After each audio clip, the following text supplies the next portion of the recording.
Good morning dear student.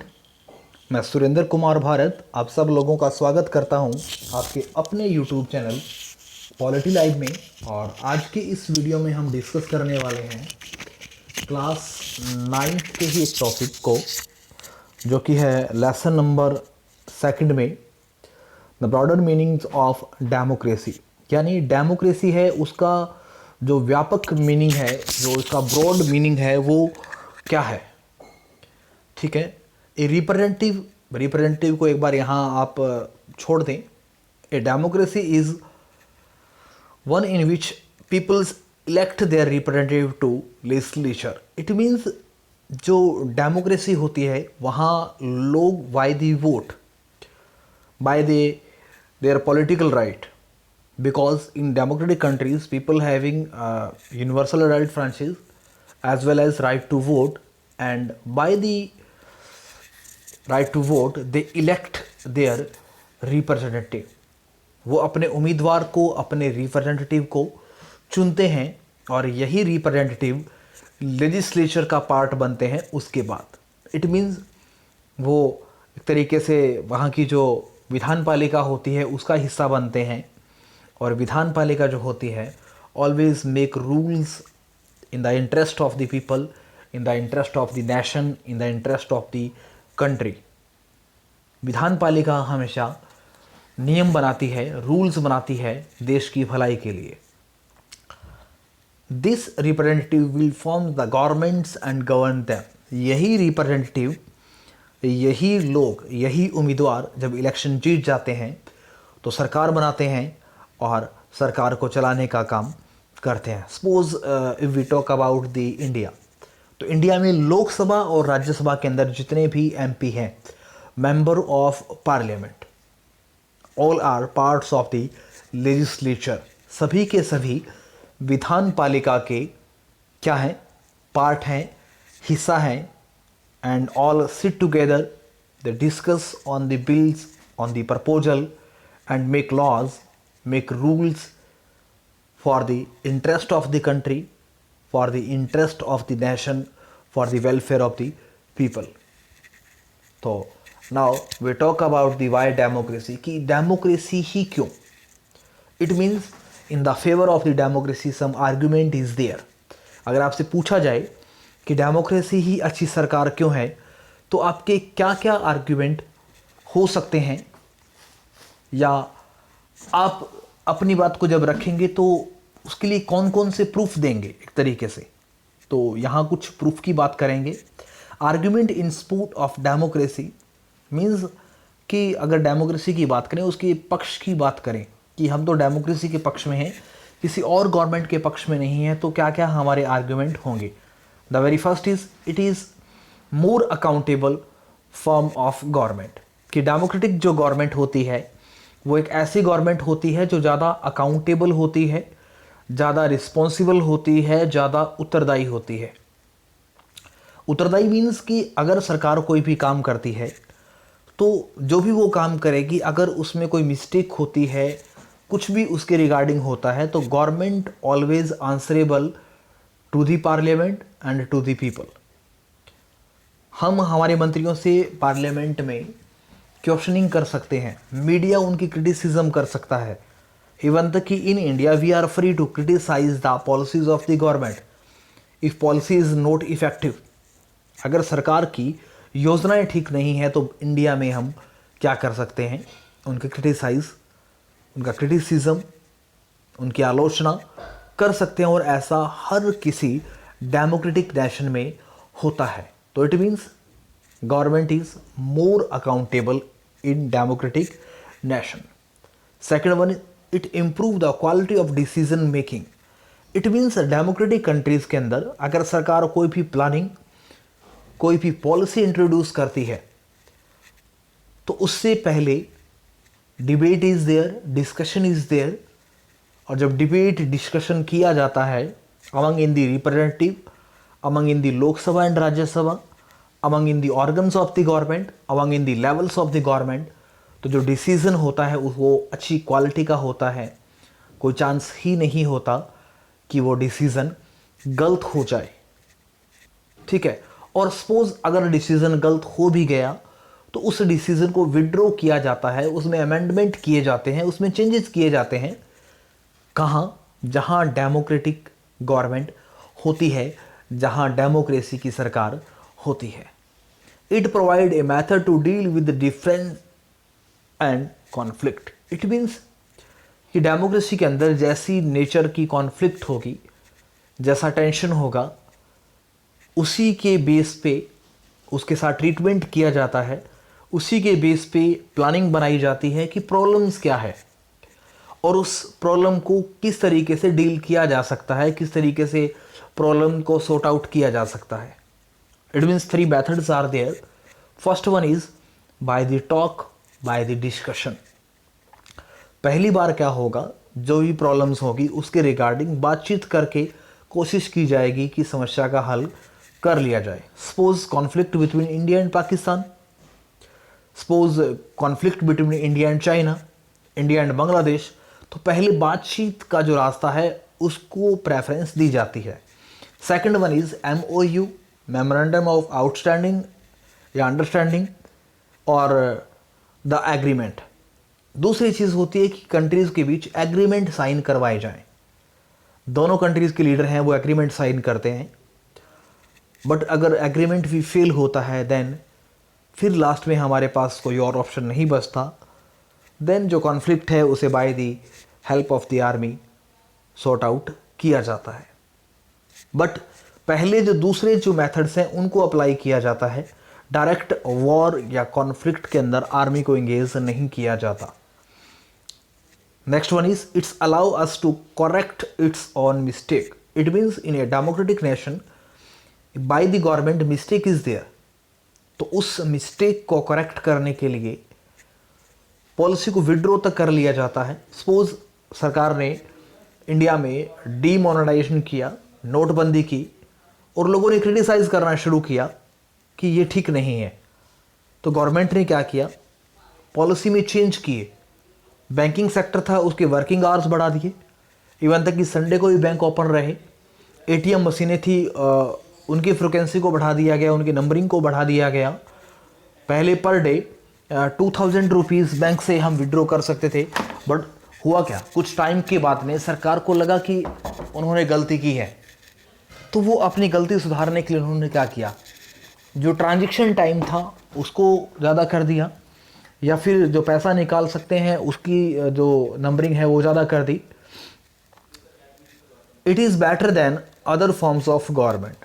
Democratic government है, अगर if we compare democratic government from the other government, suppose हम dictatorship के साथ करें या ऑटोक्रेसी के साथ करें, तो कहीं ना कहीं डेमोक्रेटिक गवर्नमेंट ज़्यादा बेटर गवर्नमेंट होती है दूसरी गवर्नमेंट से। It is considered the best forms of government. शायद यही रीज़न है, शायद यही आर्गुमेंट है जिनकी बेस पर हम ऐसा बोल सकते हैं कि democratic government is the best forms of government, because सुधार के चांसेस हैं। ठीक है, argument against in the democracy. अब बात करते हैं कि डेमोक्रेसी की कमियां क्या है, एक तरीके से कौन कौन से ऐसे आर्ग्यूमेंट हैं जो डेमोक्रेसी के फेवर में नहीं है। The very first one is leader keeps changing in democracy so it's leads to instability. It means जो भी पॉलिटिकल लीडर होते हैं वो अपने इंटरेस्ट के लिए, अपने फ़ायदे के लिए डेमोक्रेटिक नेशंस के अंदर दे चेंज देयर पार्टी। अगर किसी भी पॉलिटिकल लीडर को प्रॉपर पावर नहीं मिलती, मंत्रिमंडल में उनको अगर जगह नहीं मिलती, पोस्ट नहीं मिलती, तो डेमोक्रेटिक कंट्रीज़ में एक लीडर अपनी पार्टी छोड़ के दूसरी पार्टी में चला जाता है ताकि उसको बेनिफिट हो।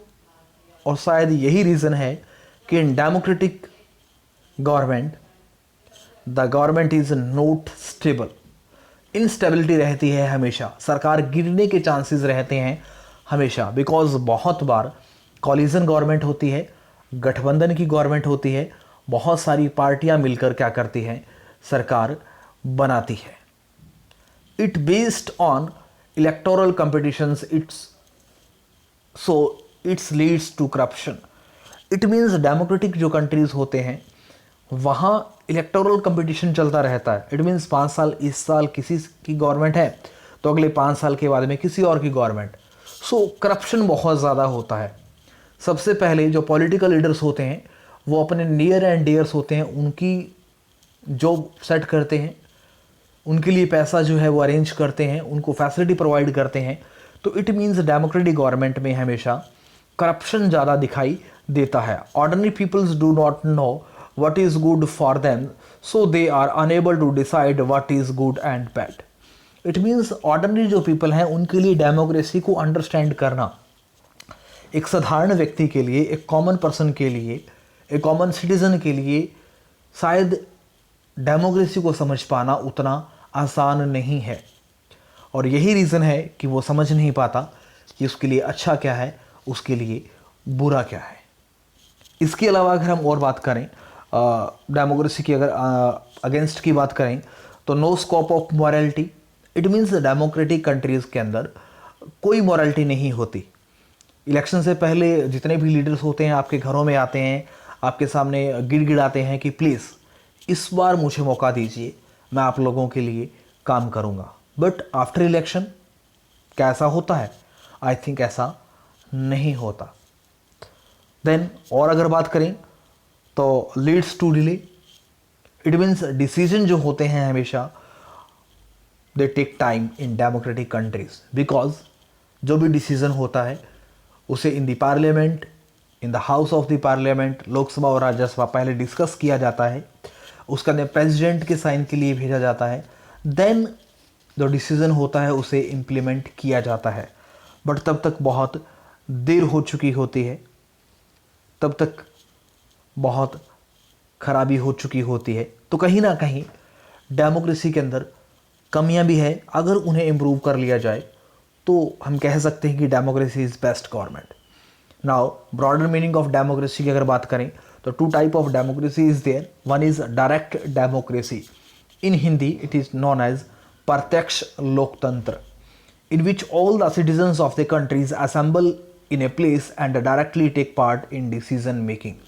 It means डायरेक्ट जो डेमोक्रेसी होती है उसमें देश के जो लोग हैं, नेशंस के जो लोग हैं, जो सिटीजन हैं, वो डायरेक्टली पार्टिसिपेट करते हैं इन दी functioning of government.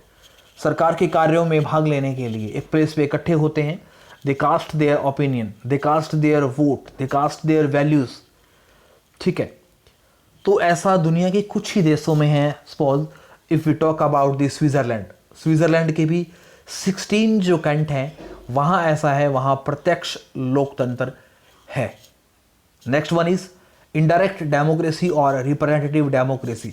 Indirect means अप्रत्यक्ष लोकतंत्र, in which peoples elect their representative and those elected representative make better decisions. The majority of peoples rules through their elected. It means representative जो democracy है उसमें लोग by the vote अपने representative को चुनते हैं, अपने नेता को चुनते हैं, और वही नेता उनके लिए काम करता है, वही नेता उनके लिए पॉलिसी बनाता है। ऐसा होता कहाँ है? इनडायरेक्ट जो डेमोक्रेसी होती है उसमें। इट मीन्स लोग अपने वोट के अधिकार का यूज़ करते हैं।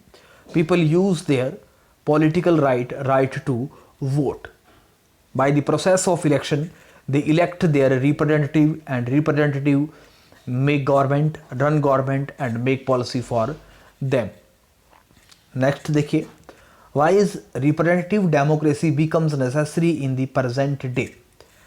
अगर हम बात करें अप्रत्यक्ष लोकतंत्र या रिप्रेजेंटेटिव डेमोक्रेसी की, वर्तमान में ये क्यों ज़रूरी है या इसे इतनी प्रेफरेंस क्यों दी जाती है? क्या लॉजिक है इसके पीछे? What are the main logic, what are the main causes? The modern democracy involve such a large number of people that it is physical impossible for them it sit together and take a collective decision. अगर हम बात करें भारत की, क्या ये possible है कि पूरे भारत के जो सिटीज़न हैं जिनको राइट टू वोट का अधिकार है, जिनकी एज 18 साल से ऊपर है, वो एक प्लेस पे इकट्ठे हों और इकट्ठे होके अपने लीडर को चुने, फिजिकली इकट्ठे हों? फिजिकली मीन्स कि वो एक प्लेस पे इकट्ठे होकर और जो भी अपना लीडर है उसके लिए रेज हैंड करके या बोल कर अपने वोट को पे करें। It is impossible because a great population is there. So indirect democracy is the better option for India. और जो भी इंडिया जैसा देश है उस सब के लिए। Even if they could, the citizen does not have the time, the desire of the skills or to take part in all the decision. It means कि अगर लोग आ भी जाएं, क्या लोगों के पास इतना टाइम है? क्या सिटीजन के पास इतना टाइम है? सेकंड थिंग इज़ कि the citizens are not aware. लोग ज़्यादा अवेयर नहीं होते, उनकी डिज़ायर्स क्या हैं, उनकी स्किल क्या हैं, इन सब चीज़ों को लेकर डिसीज़न ले पाना एक कॉमन सिटीज़न के लिए बड़ा मुश्किल होता है। So in the all countries indirect democracy or the representative democracy are adopted, because better government है, अच्छी गवर्नमेंट है और अच्छे तरीके से सारी चीज़ों को सुलझा लिया जाता है। Last one is AIIMS of good democracy या ऑब्जेक्टिव्स ऑफ गुड डेमोक्रेसी। एक अच्छी डेमोक्रेसी के मेन ऑब्जेक्टिव क्या होते हैं, मेन एम क्या होते हैं? True democracy will comes to this country only when no one goes hungry to pet.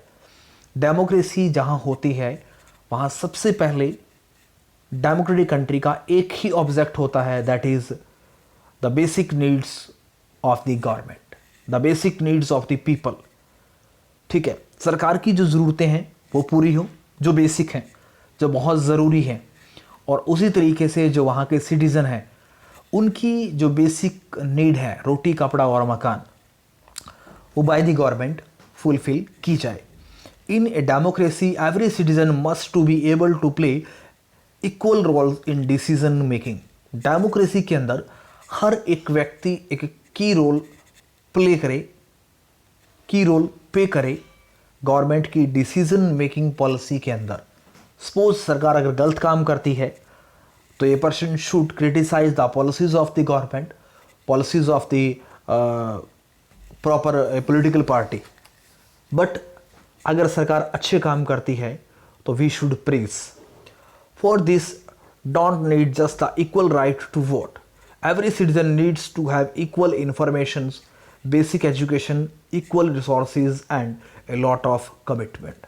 It means ज़रूरी नहीं कि हर व्यक्ति राइट टू वोट के थ्रू ही सरकार की सहायता करे, सरकार की डिसीजन मेकिंग पॉलिसी में पार्टिसिपेट करे। दूसरी बहुत सारी चीज़ें हैं जहाँ पे एक व्यक्ति पर्सनली, इंडिविजुअल सरकार के लिए बहुत सारे काम कर सकता है। सपोज हम इंफॉर्मेशन की बात करें, एजुकेशन की बात करें, रिसोर्सेज की बात करें, तो हर कोई व्यक्ति एक इक्वल जो रोल है वो पे कर सकता है और गवर्नमेंट को वैल्यूएबल बना सकता है, डेमोक्रेसी को और अच्छा कर सकता है। तो आज की वीडियो में इतना ही। आई होप कि आपको ये वीडियो पसंद आएगी। बहुत बेसिक चीज़ें लेकर मैं चल रहा हूँ ताकि आप लोगों को कंसेप्ट जो हैं वो क्लियर हो जाए। तो यूं ही मेरे साथ बने रहें। मेरी वीडियोस को लाइक करना, शेयर करना और सब्सक्राइब करना बिल्कुल ना भूलें। जय हिंद, जय भारत।